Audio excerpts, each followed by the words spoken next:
Well, we're in the fifth day, Friday, of the third week of Ordinary Time. So we finished another at least work week, and we finish with one heck of a story here from 2 Samuel. It's probably one of the most famous stories in the Old Testament, if not the most famous story in the Old Testament.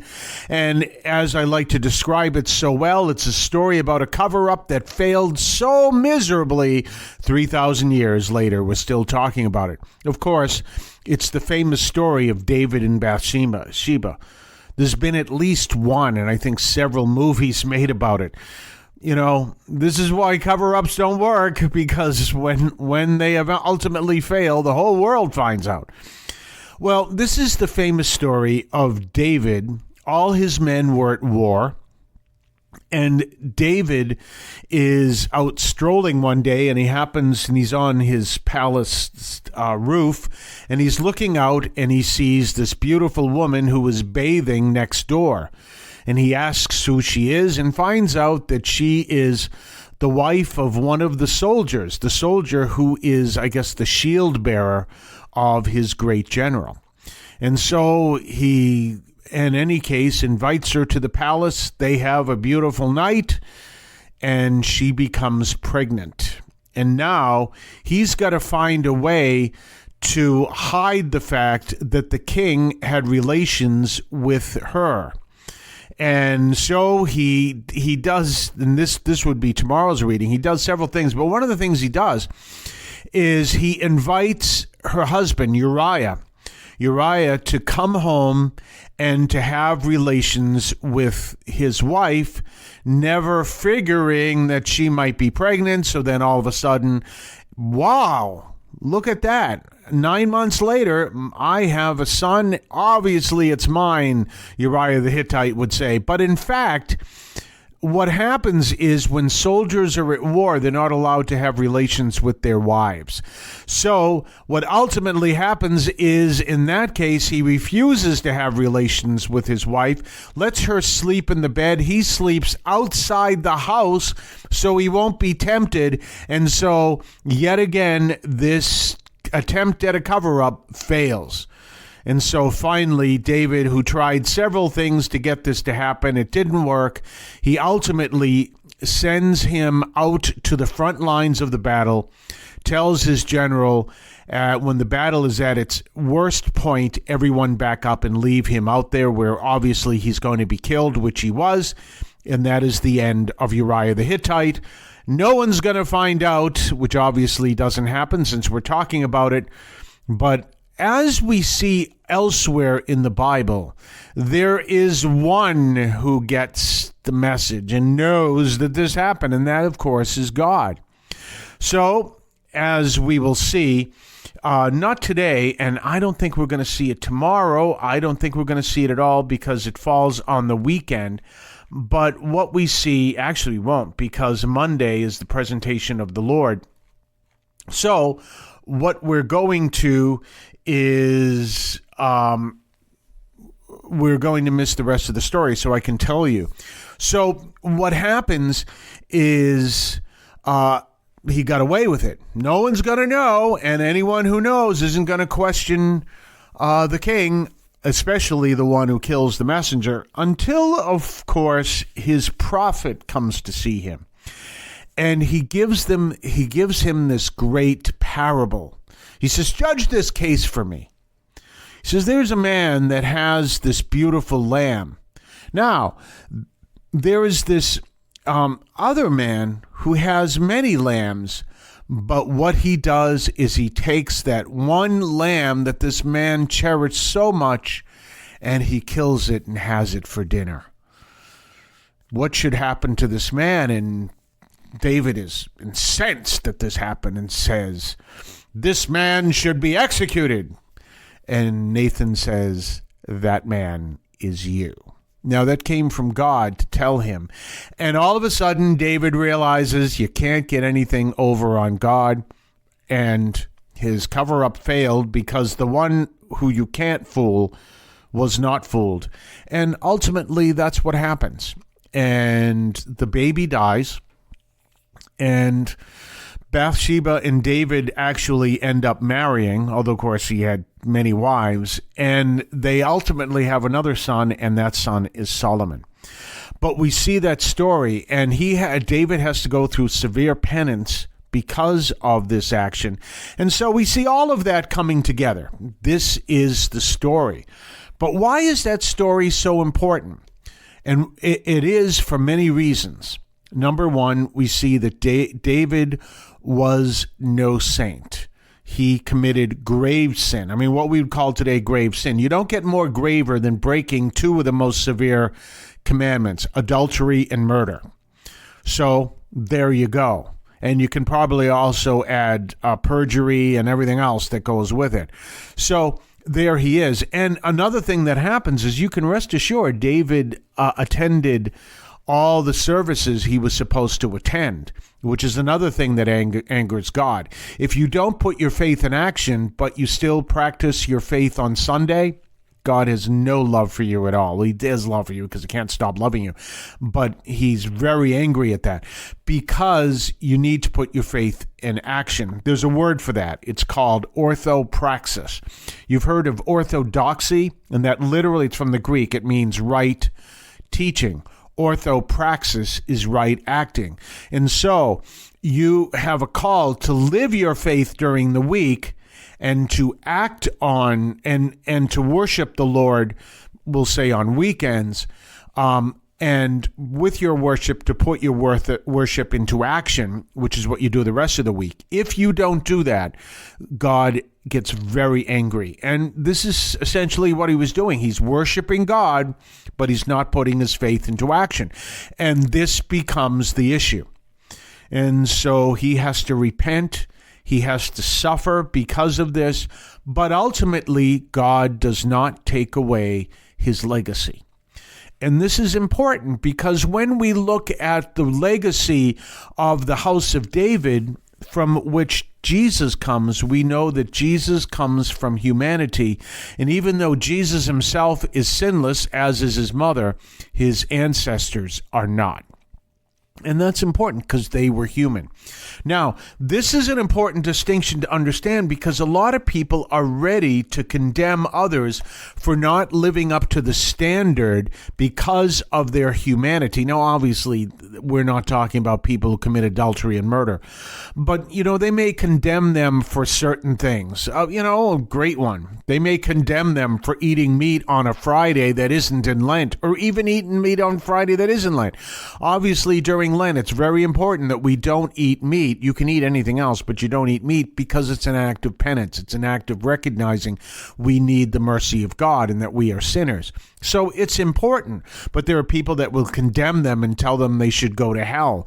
They tell them that they will go to hell. There are people that will condemn people for not living the perfect life because they are human, and yet our church is set up to deal with the humanity that is in our existence. It's set up for that, and this is important.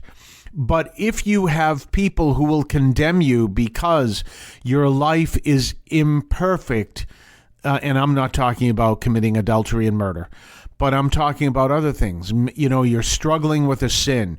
You're struggling with an addiction, maybe. You're struggling with one thing or another, and you're trying to be a good Catholic, but you realize that it's just not working, and you think that God's ready to cast you into hell, and there's plenty of people online who will tell you, yes, that's absolutely true. You know that most Catholics are walking around in mortal sin? No, actually, I don't know that. And these people who are saying, most Catholics are going to hell. Most people are going to hell. That's just the reality of it. So your chances of going to heaven are like zero. So why even try? Which, by the way, that is a grave sin to tell someone that, because that leads them into despair. And that's a grave sin to tell someone that. But there are people that'll do it, always ready to condemn, always ready to say they're not good enough Catholics. They're not good enough. God couldn't possibly be loving of them because they're so bad.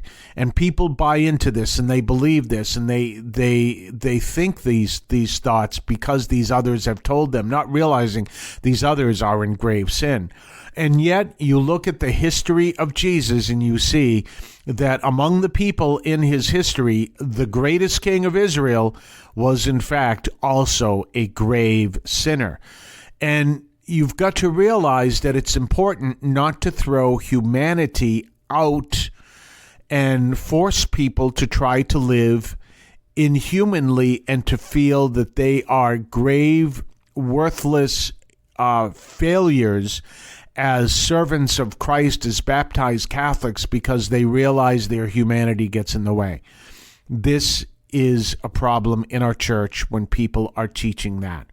You've got to be able to you've got to be able to realize, and this is why I get so upset with these online influencers who teach that stuff, who come up with these ridiculous ideas. I'm not going to mention it here, but I happen to see yet another video from one of these influencers that I said, this has got to be the most ridiculous thing I've ever seen, because it's too bizarre for me to tell you, because they lay heavy burdens on people. So you got to understand the difference here. You have church teaching, and church teaching doesn't change. It's just like the laws of physics. The laws of physics don't change. They are laws. You can't change them. You can't. The church teaching doesn't change. But our ability to live church teaching does. Let me give you a great thing. Okay, I don't know if this is going to work, but we'll try it out. All right, what are the laws of physics? You can't put yourself in a position where you will be unable to support, meaning physically support yourself. Otherwise, you're going to fall and get hurt. So if you follow that law literally and perfectly, which is literally the law of physics, you will never ride a bicycle. Because in order to do that, you have to learn how to fall, because that's the only way you're going to be riding a bicycle, because it's not going to work the first try. You have to learn how to fall. You have to learn what to do when you fall. You have to learn how to maintain your balance. And that means you're never going to break the law of physics, but you're going to break the laws that tell you how not to break the laws of physics. Do you understand? But you're never going to ride a bicycle. The Catholic teaching itself says right in it that if you try to live Catholic teaching, there are times that you will fail, but don't give up. It literally says that. Yet you'll have someone who'll be ready to condemn someone for failing, and even though Catholic teaching says that, and says that we've got to understand the mercy of God, and we got to understand the tools of the church and everything else. And this is an issue. So one of the things I do is I'm a pastoral minister. I'm a priest. So I'm called to help people pastorally, which makes some of these online influencers go bananas, which means I'm there to kind of teach you how to ride the bicycle, which means that all the time we're doing that, you're going to fall, right? You know, if I'm teaching how to ride a bicycle, I'm not on a bicycle. I already know how to do one. But you're going to fall. And I'm there to say, okay, but just keep on, or whatever, or do what you can, or whatever the case. Maybe we can try training wheels, or whatever the case may be. And I'm the one who always teaches people to pray. Make sure you're always praying, because that's part of what we're called to do. But do you understand what I'm saying here? The church teaching itself says that things will be difficult and expect to fail. There you go. You know, I was talking to someone the other day, and it's something that really struck me. Everyone's ready to say, well, you know, Jesus said, pick up your cross and follow me. That's what Jesus said. So you better be ready to pick up your cross. Jesus dropped his cross 3 times. He needed someone to help him. And worse, among the people he said that to were the apostles. Of the 12 apostles, 1 betrayed him, so we throw him to the side. He doesn't count. Okay? The other 10 ran away. They became afraid and they ran away in fear, and Peter denied him. Okay? So they all failed in carrying their cross, but no one brings that up. But what they will bring is, if you don't carry your cross, then you are failing Jesus. Really. The church teaching itself says that you are going to fail in your attempt to live church teaching. And my job is to help you understand that reality and work with it. Because we are a race of humans, and humans make grave mistakes. Generally not murder as a part of cover-up for adultery. Hopefully not. But we make a lot of other mistakes, and the church is there, understanding that. We're going to be back right after this. You're listening to the Catholic Audio Media Podcast. Did you know that the Catholic Audio Media Podcast is available on various podcast platforms? You can find us, among others, on Podbean, which is our home platform. You can find it on Spotify, Amazon Music, iHeart, among others. Just look for Catholic Audio Media, all one word. On some platforms, such as Spotify, look for Catholic Audio Media, 3 words, and subscribe and listen to the Catholic Audio Media Podcast. Don't forget to subscribe to us on Patreon. Patreon.com/Catholic Audio Media. Patreon.com/Catholic Audio Media. Check us out. Check what we have to offer. Previews of upcoming podcasts. Previews of upcoming columns over at catholicaudiomedia.substack.com. Your ability to comment, make suggestions, even make suggestions in upcoming programs. Check us out, patreon.com, Catholic Audio Media. We're back, and we've been talking this week a little bit about Peter Schweitzer's book on immigration. Let me pull that up again so I make sure I get the title. And I was telling you how he really did not fully grasp Gustavo Gutierrez and the whole story that is related to the reality of liberation theology, and really didn't cover it. I don't think he covered it very well. But it's important to understand, we were talking about this yesterday, about what the church does teach about liberation. The name of the book is The Invisible Coup by Peter Schweitzer. And what's important to understand about the church's teaching about liberation, and we were talking about this, is the prime liberation is liberation from sin. What that means is, and this becomes the issue, and we're going to be talking about this week, actually this weekend, if you happen to go to Mass at Boston Medical Center South, which has Mass at 8:30 on Sunday mornings or 4 o'clock in the afternoon on Saturdays, you'll be able to hear the homily, and then I think those are the only 2 places I'm giving it. But what I'm going to be talking about is the first part of the Beatitudes and what they all mean and everything. And what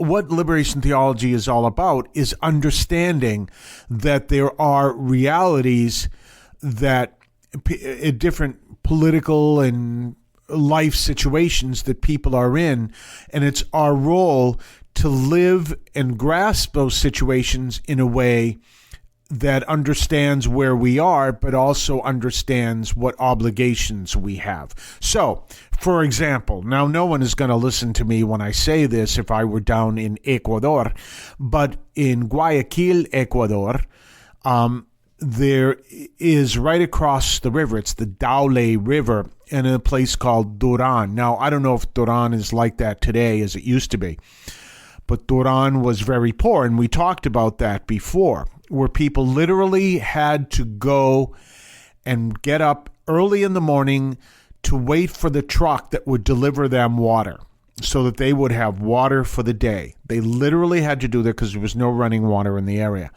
In Duran, On the other side of the Dowley River, which is probably about the size, if you know anything about New England, of the Charles River where Harvard is. So you can see, maybe it's about twice that size, but it's really not that big if you can see. I mean, it's a big river. I've never seen the Mississippi, so I wouldn't have a clue. But it's a big river, but it's not like, something as big as the Great Lakes. On the other side of that river are people living in rich houses with swimming pools. So you see that radical difference between the two. And it is not a sin to have a swimming pool. It's not a sin to have a rich house. That's not a sin. It is a sin to do nothing for the people on the other side of the river who have nothing. That's a sin. And this is one of the things that it's important to understand. And that's where I come from. Whereas the South American style liberation theology that the church does not agree with would say we have to alter the structures that caused that situation, and they would examine that with Marxist Marxist categories to say you've got the very rich and the very poor, and start a race war, a war between the rich and the poor that would take down structures that would change that. But that's not going to do anything. I had an interesting experience down there when I was in Quito, Ecuador, which is, someone said it's the highest capital city in the world, but I know that La Paz, Bolivia is much higher. So I don't know about that. But in any case, it's high enough. It's 11,000 feet up. And I don't know if it's the reality, but I was in Peru at 13,000 feet, and I couldn't breathe. I can't go back to Peru. They told me I can never go back to that place because I couldn't breathe. And I ended up 2 nights in the ICU in Lima, Peru, which is, by the way, at sea level. So you can imagine what that must have been like. Oh, the hospital was great. They were great. Oh, and by the way, speaking about structures and economic structures and all, I had to pay for my hospital stay out of pocket. Insurance, I could get reimbursed by my insurance, but I had to find a way to pay for my 2 nights in the ICU, all $1,100. $1,100 for 2 nighs in the ICU with, I had 5 doctors. I think 3 of them were cardiologists. $1,100 to spend 2 nights in the ICU. Unbelievable. Yep. Okay, we'll take care of that. But you see that, and you see these structures, and this is one of the things that the church is teaching, that these structures are real, and the focus should not be on changing the structures, but on changing the attitudes of the people in the structures. So yes, if you have a house with a swimming pool on one side of a river and the people on the other side of the river don't even have any water, then you don't have to give up your swimming pool, but you have to work to find a way to get them running water. You see, that's the way it works. And, and in fact, if you give up which you're welcome to do. I mean, swimming pools are a liability to begin with. But if, say, for example, I had a swimming pool and I gave up my swimming pool and said, I'm not going to live like this, and I went and I lived across the street across the river rather in Duran, that would change my situation, but it wouldn't change the political situation. You'd still have the same situation. Someone would buy my house with the swimming pool, and I'd be on the other side. But you see what I'm saying? These are real structures, and what we're called to do is teach people how to live in such a way that we're called to do what the Lord calls us to do. That means you don't get rich off the poor. How do you get rich off the poor? You don't hire someone who will say is undocumented. I know there are people that hate that. I know they like the term illegal immigrants. You don't hire someone who is undocumented so you can pay them less than you would pay an American worker. That's a grave sin. That is a sin that cries out to heaven for vengeance. I don't know if you knew that. This is a true story. You've heard the story if you've heard the channel. You don't hire someone as a roofer who is undocumented and they fall off the roof and you put them in a taxi and tell them to keep their mouth shut. This is grave sin. And by the way, this true story happened in Massachusetts. And for all you people who may be listening who hate Massachusetts, let me tell you, Massachusetts has some interesting structures in place. If you do what I just said, and there was a guy who did that, the state comes after you for all the workers' comp that you did not pay. Oh, they will find you and they come after you. Because the state doesn't put up with that. You'd think that, the blue state, we do everything wonderful and we don't care. But oh no.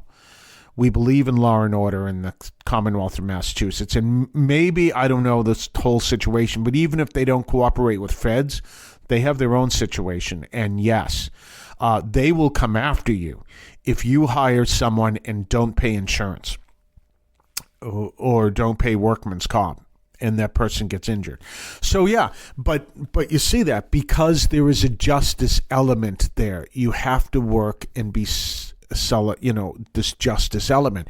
And this is what liberation is, to live in a just life. Now, some forms of liberation theology are actually calling for a change of structures. And a great example of this on the different aspects of it is the movie Romero, which I always tell people to check out. And there was a scene where there were these priests who were carrying guns, which I wouldn't be caught dead carrying a gun.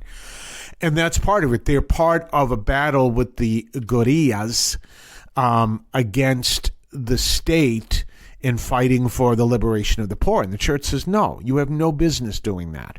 We're called to lead people to a deeper understanding and to live with a change of heart. That's what liberation calls for. And that's what, and that is all across the board. This is one of the reasons why the church supports unions. I don't know if you knew that. Church supports unions. But by the way, to all you unions out there, one of the things you're supposed to demand in your union contracts is people have time to go to mass and or whatever service they do for weekends, on weekends. That's one of the things that should be in your contract. We'll be right back right after this. You're listening to the Catholic Audio Media Podcast. We'll see you then. Snakes, zombies, sharks, heights, speaking in public. The list of fears is endless. But while you're clutching your blanket in the dark, wondering if the sound in the hall was actually a footstep, the real danger is in your hand when you're behind the wheel. And while you might think a great white shark is scary, what's really terrifying and even deadly is distracted driving. Eyes forward. Don't drive distracted. Brought to you by NHTSA and the Ad Council. Don't forget to subscribe to us on Patreon. Patreon.com/Catholic Audio Media. Patreon.com/Catholic Audio Media. Check us out. Check what we have to offer. Previews of upcoming podcasts. Previews of upcoming columns over at catholicaudiomedia.substack.com. Your ability to comment, make suggestions, even make suggestions in upcoming programs. Check us out. Patreon.com, Catholic Audio Media. Well, next week we begin the week on Monday with the presentation. So we're not going to be looking at Samuel that day. We're going to be looking at the presentation of the Lord, which of course is the great story when Jesus is circumcised in the temple and then Joseph and Mary see the prophecies made of him and of Mary. So that's coming up on Monday. And then we're going to continue in Samuel, but now we're into the time of the son who sought to betray his father. That was, of course, Absalom, who was a fascinating story in itself. And good idea, when you're riding a horse, don't have long hair. There you go. Well, I'm sure if you know the story, you know what's coming up next week. But anyway, that's coming up next week. And then, of course, we'll talk about a different theme. It just so happens this week, one of the themes we looked at was liberation theology because of the fact of the book, this book from Peter Schweitzer on immigration, and which I as I said, he doesn't really get the liberation theology picture very good. And obviously, if I've studied it, I have an understanding of it. The name of the book, of course, is The Invisible Coup. Maybe I should get him as a guest. I don't know how that would go, though, but we'll see. In any case, we will see you on Monday. There'll be no Catholic Audio Media over the weekend. We will see you on Monday. Have a blessed weekend. The Catholic teaching in this podcast is reflected and presented as accurately as possible. The opinions expressed are those of the participants and do not necessarily reflect those of the Archdiocese of Boston or any other institution.